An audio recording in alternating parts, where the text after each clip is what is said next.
Assalamualaikum dan salam sejahtera.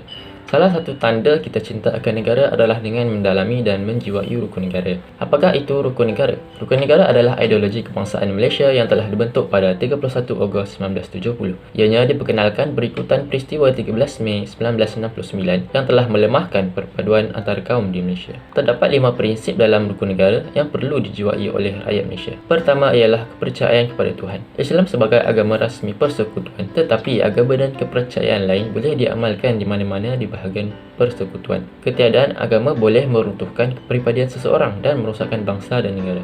Yang kedua ialah kesetiaan kepada raja dan negara. Prinsip kedua iaitu kesetiaan kepada raja dan negara adalah berteraskan kepada amalan sistem demokrasi berparlimen dan raja berperlembagaan dengan Seri Paduka Baginda Yang di-Pertuan Agong sebagai ketua negara. Sistem beraja juga diamalkan setiap negeri dan Yang di-Pertua Negeri bagi negeri-negeri yang tidak beraja.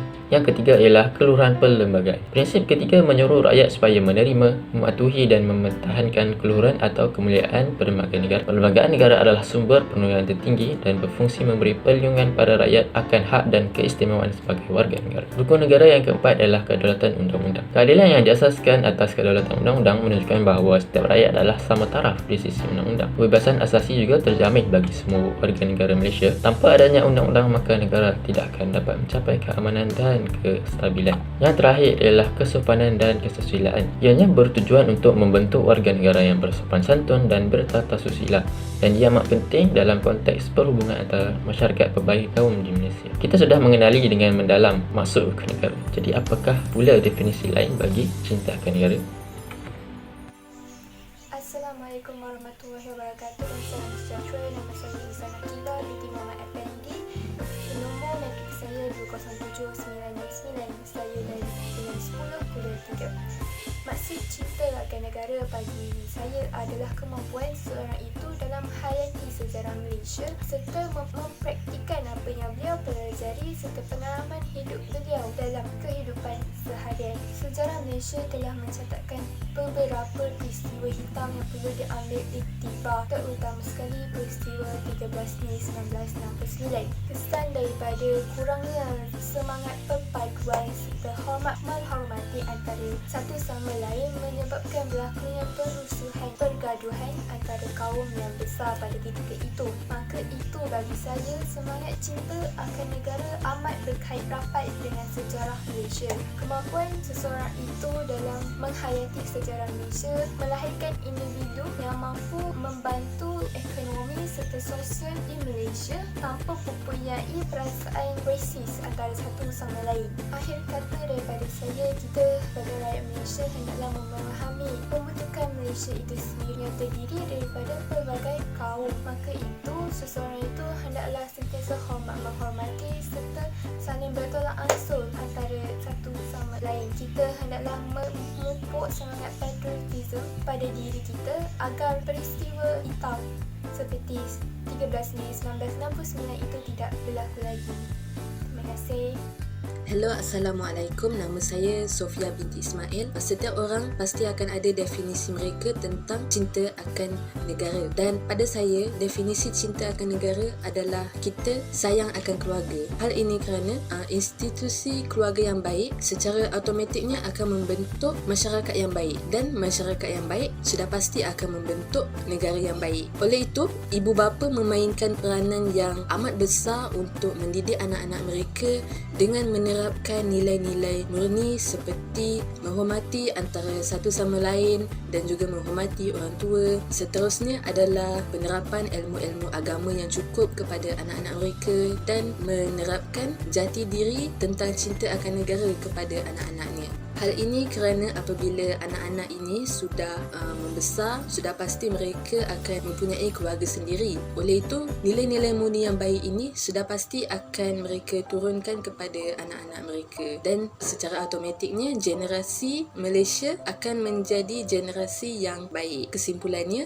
apabila kita sayang akan keluarga kita, itu juga bermaksud kita sayang akan negara kita. Itu saja. Terima kasih. Assalamualaikum dan salam sejahtera. Saya Nur Aisyah binti Yosiliza. nombor metrik 207841. Pada pendapat saya, cinta akan negara bermaksud rasa sayang kepada negara dan sentiasa memberikan yang terbaik demi kebaikan negara. Pada zaman ini, banyak cara yang boleh kita lakukan untuk menunjukkan rasa cinta akan negara. Sebagai contoh, kita boleh membeli barangan buatan tempatan untuk menyokong usahawan-usahawan di negara kita. Dengan membeli barangan buatan Malaysia, kita boleh membantu memulihkan ekonomi negara dan dalam masa yang sama memberi semangat kepada usahawan tempatan kita untuk terus bergiat aktif dalam bidang perniagaan ini. Selain itu, kita juga dapat memperoleh banyak manfaat dengan membeli barang buatan tempatan. Contohnya, mendapat barangan yang berkualiti, harga yang berpatutan dan yang penting sekali, dijamin bersih dan halal. Seterusnya, kita juga boleh menzahirkan semangat cinta akan negara dengan mematuhi prosedur operasi standard ataupun SOP yang kini menjadi keutamaan semua pihak dalam menghentikan penularan COVID-19. Sekiranya kita semua bersama-sama memupuk perasaan cinta akan negara ini, semestinya kita dapat membuat perubahan yang positif kepada negara kita, Malaysia. Assalamualaikum warahmatullahi wabarakatuh. Jadi, maksud cinta akan negara adalah berbeza dari segi pemahaman setiap individu.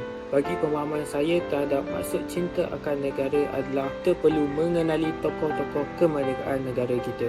Antara sebab-sebab kenapa perlunya kita mengenali tokoh-tokoh kemerdekaan negara kita adalah kita dapat memahami dan mencontohi mereka yang berjuang demi negara yang tercinta walaupun dihadapi pelbagai cabaran. Maka semangat patriotisme yang ditunjukkan di sini dapat dipupuk jika seseorang individu itu mencontohi sikap tokoh-tokoh kemerdekaan negara kita.